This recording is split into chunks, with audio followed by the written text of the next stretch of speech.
Good morning, and a warm welcome to your show, Sunny Mornings San Francisco.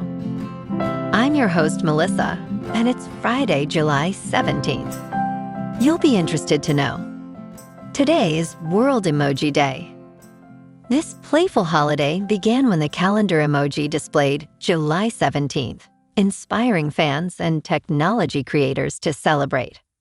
It honors the joy of a visual language, lighting up messages with creativity and smiles. So pick your favorite emoji and celebrate along and join the party. So now you know. And now, it's time for the surf report. Friday at Ocean Beach.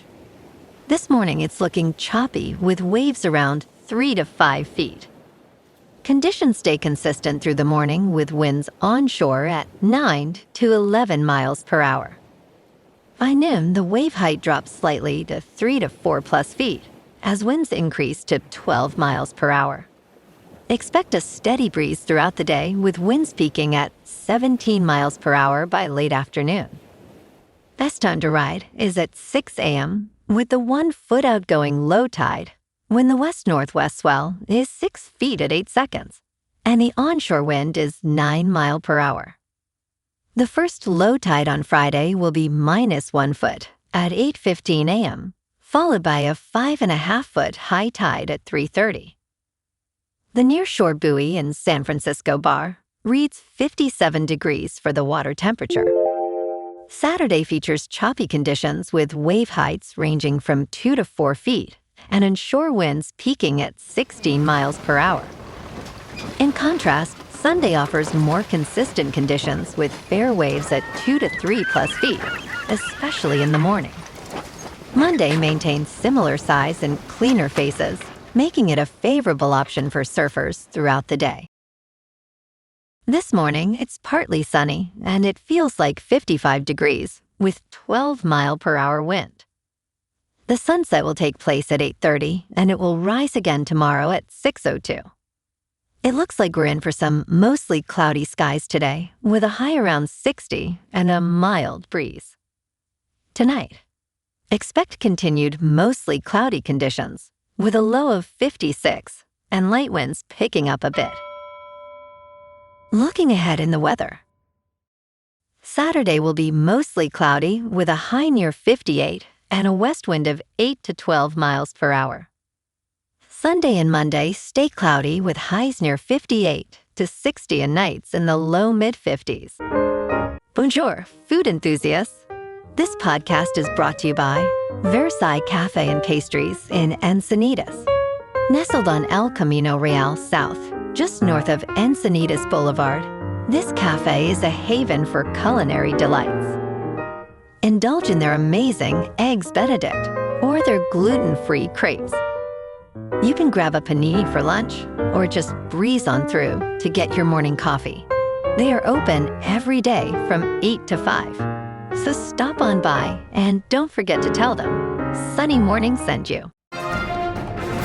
In local news, tragedy has struck on the San Francisco Bay, where a recent boating incident has resulted in at least 1 death, with 3 individuals still missing as recovery efforts continue. A body was retrieved from the water on Thursday afternoon, following reports that a wave capsized a 3-story boat near Alcatraz Island. U.S. Coast Guard Petty Officer, 3rd Class, Kenneth Weiss, emphasized that strong tides and afternoon winds can make conditions pretty turbulent out there. He advised voters to check weather conditions before heading out and to ensure safety gear is on board, including life jackets and emergency beacons. Boating accidents are rare in the Bay, but safety precautions are essential for a secure outing.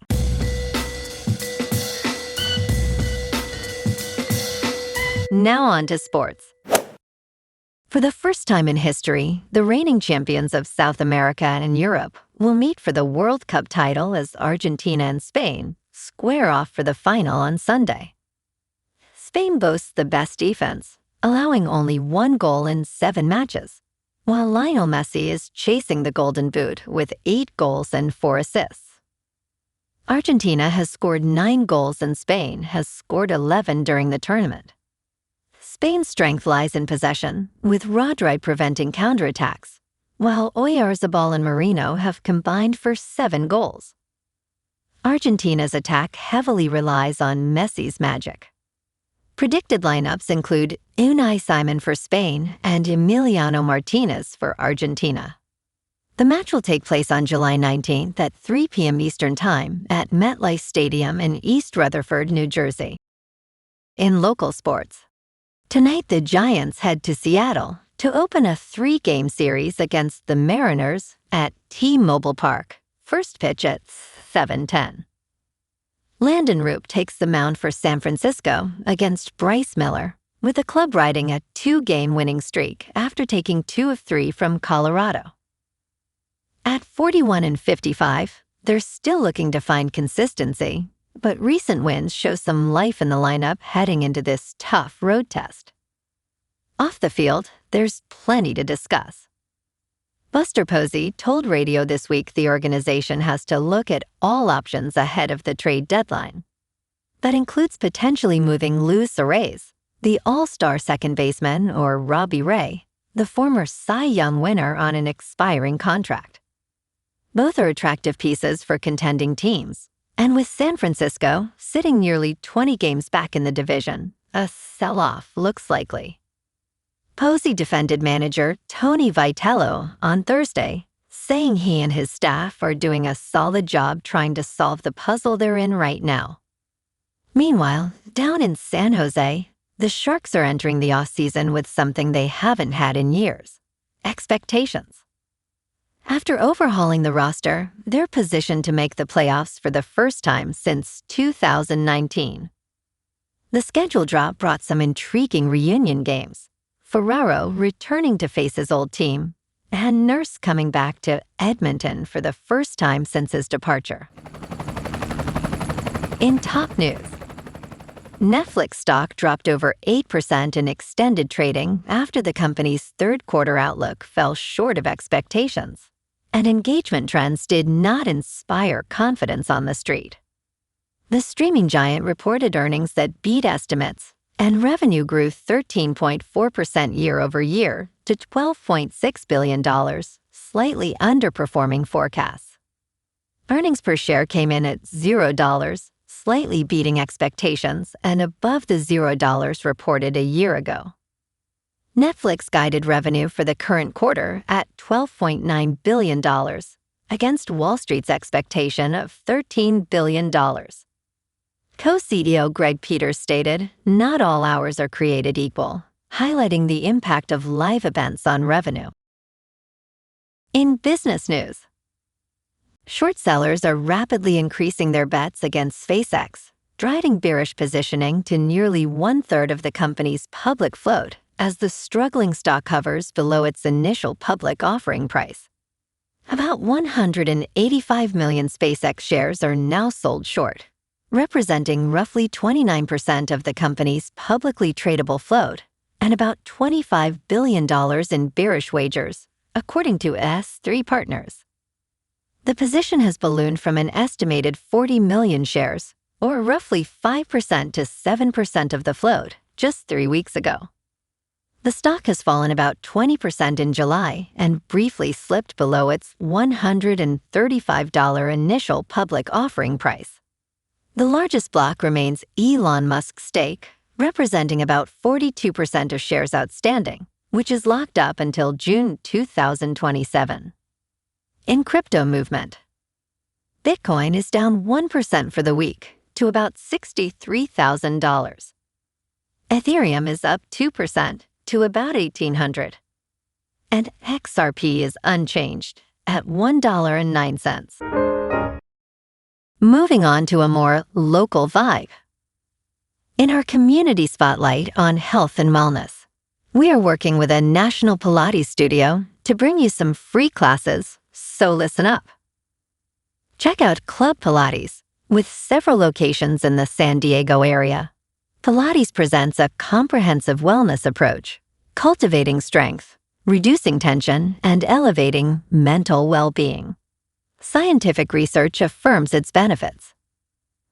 So now you can check out Club Pilates for a free class. with locations in Encinitas, Solana Beach, Oceanside, La Jolla, and more. Just be sure to tell them Sunny Morning sent you by. And now, back to the show. Let's talk tech. San Francisco Mayor Daniel Lurie is advocating for tougher rules following a significant traffic jam caused by Waymo's robotaxis.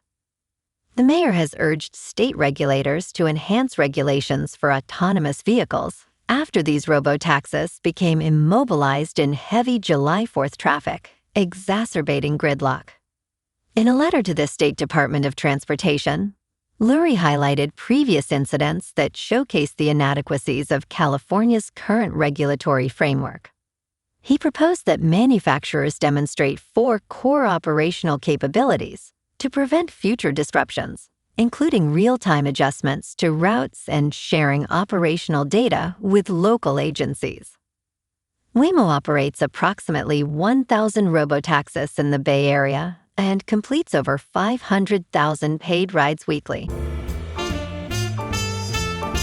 And in entertainment news, one of the biggest blockbusters of 1996, Independence Day, told the story of an alien invasion of planet Earth, resulting in the mass destruction of several cities, which won the film the Best Visual Effects Oscar.